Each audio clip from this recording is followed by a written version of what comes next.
Hello guys, welcome back to my channel. Over the past 3 decades, Minnesota has become home to the largest Somali community in the United States. Many Somali immigrants first arrived in the early 1990s. The United States accepted many of Somali refugees. Resettlement programs give them jobs opportunities and supportive social network. Today, the Somali population in Minnesota has grown significantly. I have gathered some clips together for you guys. If this is your first time here, I am glad you have found this channel. Don't forget to like and click the notification bell.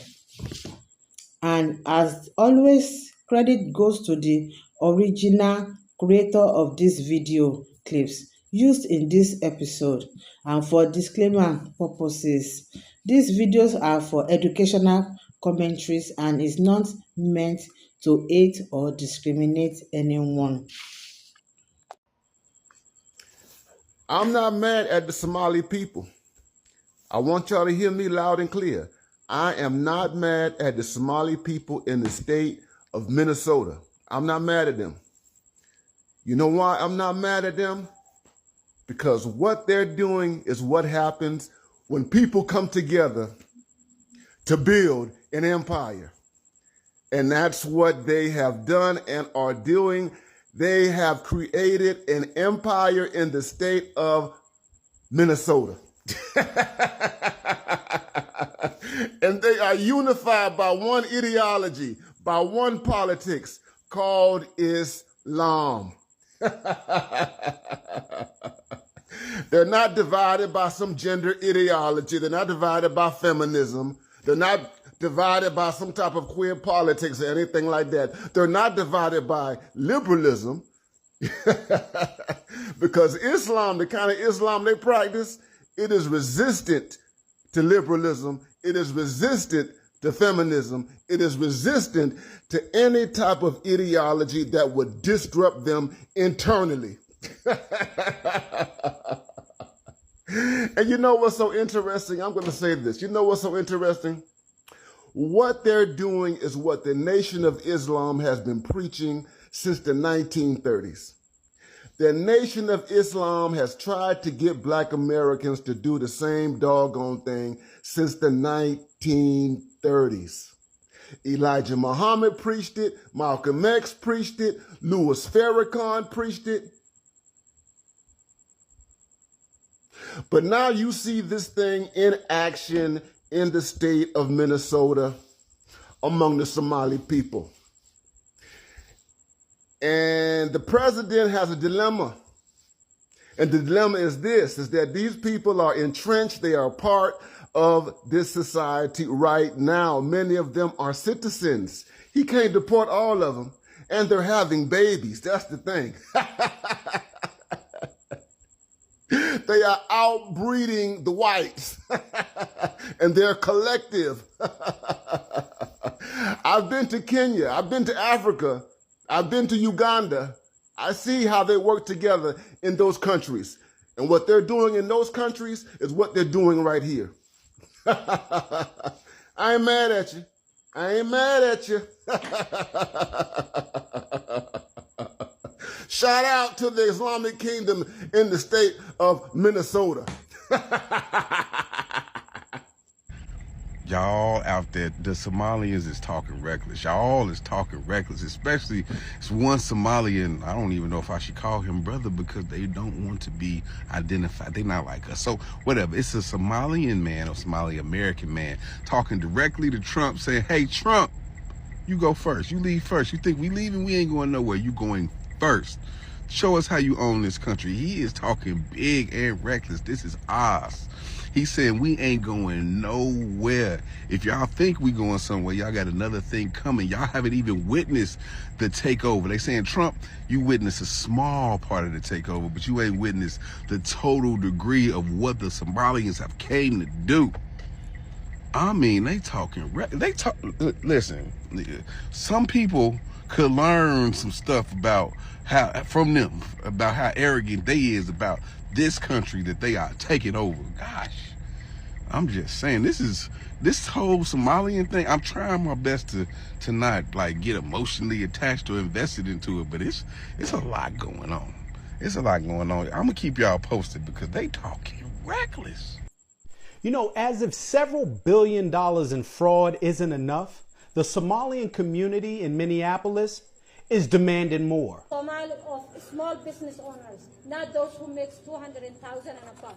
We don't make that much amount. We have been suffering since the crisis of ICE.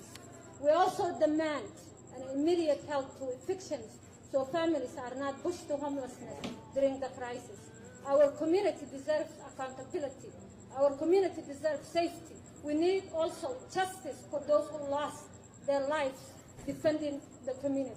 You know, you gotta be fucking kidding me. The Somalian community have some nerve to stand there with their purses open demanding more money. Reparations, you could say. I mean, haven't the American taxpayer paid enough? I mean, your being in this country is your fucking reparation. This whole press conference is blasphemy. I mean, who do you think keep you pirates in butter and brickle? And then you hold a rally and this is your spokesperson? A person with an IQ of 40? And who the hell did you have lose their lives? I mean, at the end of the day, you had white liberal women out there acting as terrorists trying to stop ICE from doing their jobs. I didn't see any of you mummy-faced Durkas out there fighting with those crazy liberals as they tried to obstruct ICE, all in the name of protecting you. No. While white liberals was out there committing jihad against the ICE agents, you guys were somewhere hiding, stealing. Go figure. So right now we're blessed to have 3 Somali elected officials at the Capitol. Me, Sister Hodan Hassan, who's in the State House, and Brother Mahmoud Noor. And we work very closely together. And we carry each other's bills. So the way it works is if there's a bill in the House, it needs an identical bill to be carried in the Senate for it to be negotiated and to pass in the committees and then go on for the floor session and then go on to the governor's signature. So we're able to pass our bills back and forth that'll help benefit our communities. I understand that our Somali communities are all connected to each other here in Minnesota and back home, and I ask for your support.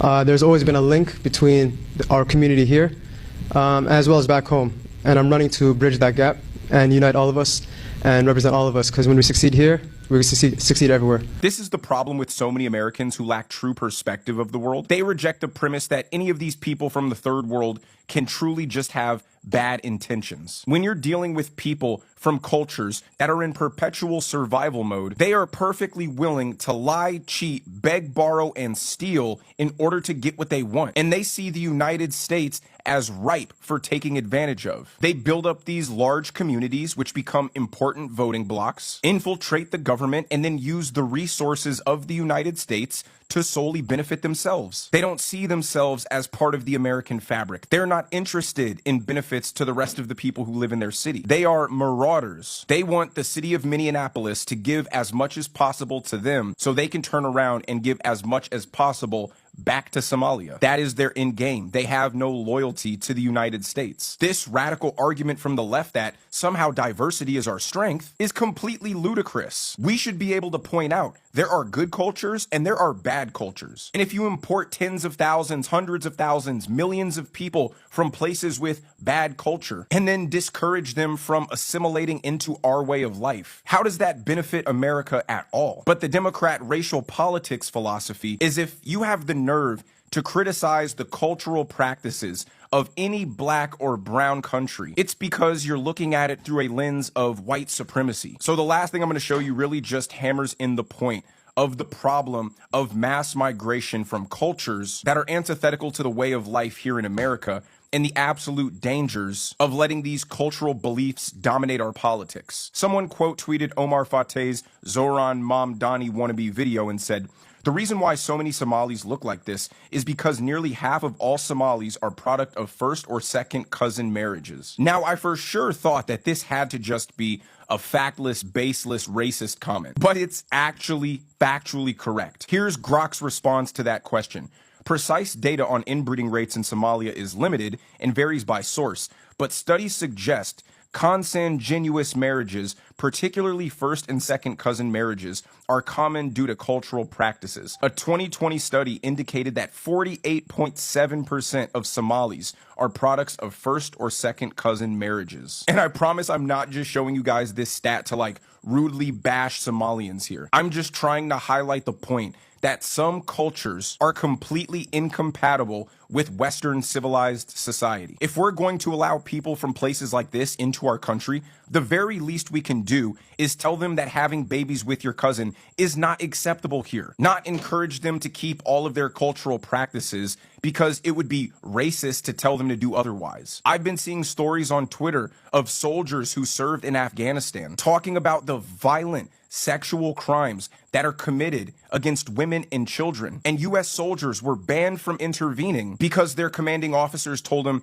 it was just cultural commonplace there. No one batted an eye at all. And liberals think that by just suddenly moving those kind of people from Afghanistan to America, they're going to fundamentally change all these beliefs that have been ingrained in them from the beginning. It isn't just naive, it's actually dangerous. In a video I did a couple days ago, a guy recording a documentary down in Colombia was baffled to find out that all the men in this village all took turns having sex with the same donkey. They all referred to the donkey as their first love. And yet liberals have the audacity to blame America for the reason that all these poor third world countries aren't thriving. I'm sorry to break it to you, but you can't thrive as a society until you at minimum stop accepting having sex with the donkeys. It's no surprise you don't have a thriving economy or any thriving industry when 50% of all people are having babies with their cousins. And the solution can't be some weird social experiment where you just change the geographic location of these people and hope that these people somehow change, especially when you tell them that they don't have to, that their rich heritage ought to be preserved. Well, if you tell people to preserve